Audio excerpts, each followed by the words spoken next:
So in this video, I'm going to explain to you how to use a Citibike in New York City. Now, if you're not familiar with Citibikes are those little blue bikes, literally with the Citibank branding on the bike going all around New York City. But if you have been in New York City recently, you've definitely seen these bikes because they're literally everywhere. And the stations are literally on the streets in basically every neighborhood in New York City. So how do you sign up for a membership of these bikes? Now, you can sign up at the actual station of Citibikes, or you can just sign up online. Now, if you sign up at the station, you're just going to scan a QR code and it's just going to take you to the website that you would find anywhere online. So you don't have to sign up at the station. You can sign up for a 24-hour pass, a 3-day pass, or a yearly membership. Now, I have used Citibikes for a few years now. I've only ever signed up for a yearly membership, and if you are living in the city and plan on using the bikes often, I definitely recommend that route. But I also think that some people just kind of want to try out Citibikes as well and see if they're even like comfortable like riding around New York City. So then you might just want to go with the 24-hour pass and just kind of use it for the day and see how you feel. How do you unlock a Citibike? So go to a station that you want to unlock a bike from and look for on the bike a little QR code. Now, what you're going to do is you have to have the Citibike app installed on your phone. So make sure that you download that app first. Now, what you're going to do is you're going to open up the app and open up the scan feature, and then you're going to scan that QR code that is on the actual bike. The QR code can be found near the handlebars of the bike. Some people do have a key that unlocks the Citibikes, like an actual physical key. So I've been using Citibikes for years. I have never had a key, nor do I have any idea how to even get a key, to be honest with you. So if anybody has a key or knows how to get a key, please share in the comments because I have no idea how to get a key. I've always just used the app on my phone and unlocked it that way. But I guess like just in case your phone ever like the battery dies, it would be nice to have a key because I think that I have literally been in that predicament before and I've had to figure out how to charge my phone before getting back on the bike. So every time you unlock the bike, you can ride around for 30 minutes on a regular bike. Then what do you do after that 30 minutes? You then return that bike to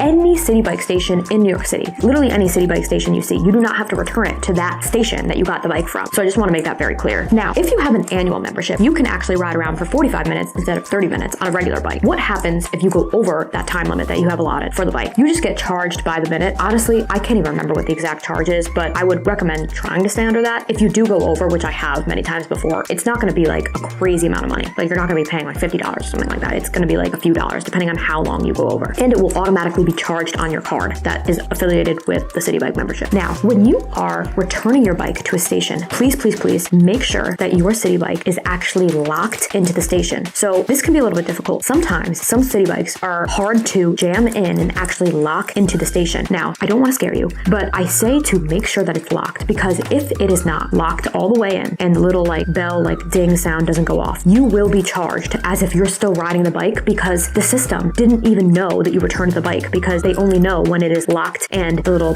ding bell goes off and you returned it. What happens if you don't lock your bike? So I have heard some like really crazy stories of some people getting charged up to like $1,000 because they didn't return the bike properly, or they didn't return the bike all the way and then someone stole the bike who didn't have a Citibike membership and then was riding it around for like a day or something crazy, or just never gave the bike back. I've heard of that too. Like the person just never returned the bike. So then the bike was like stolen bike under that person's name. Please lock the bike. Now, the easiest way to lock the bike, I would say, I'm a very short person. I'm very small. So it is a little hard for me sometimes to lock these big bikes because they're kind of heavy if you think about it. What you can do is if you lift the seat up from the back and then push the bike into the station that way, that's going to be your easiest way to lock it. Small girl problems because like this is not easy for me to do, but it's definitely the easiest way to get the bike in the station. You really have to jam it in there because sometimes it just does not want to lock. If you're really having trouble, go to a different dock if there is a different dock open at the station you're at, because then maybe you'll have an easier time locking it at that dock. You're probably thinking, what is the situation with e-bikes? E-bikes are a different situation. You do have to pay separately for e-bikes and they're not free.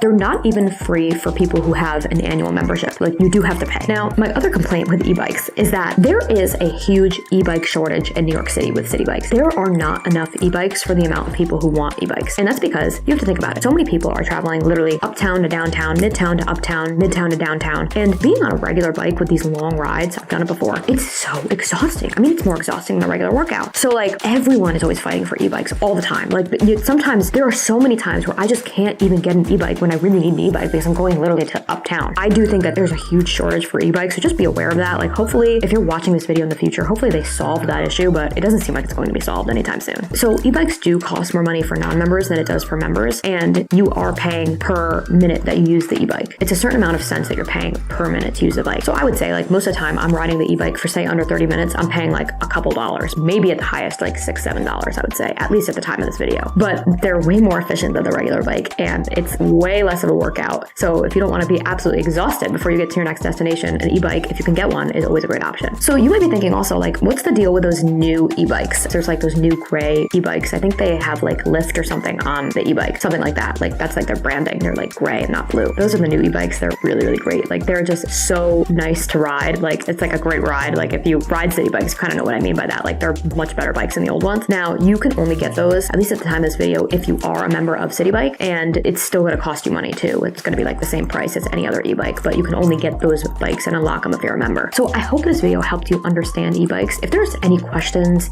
or things that I might have missed in this video, please share them in the comments, or just share your experiences with e-bikes in general in the comments, because as always, I love hearing from you guys.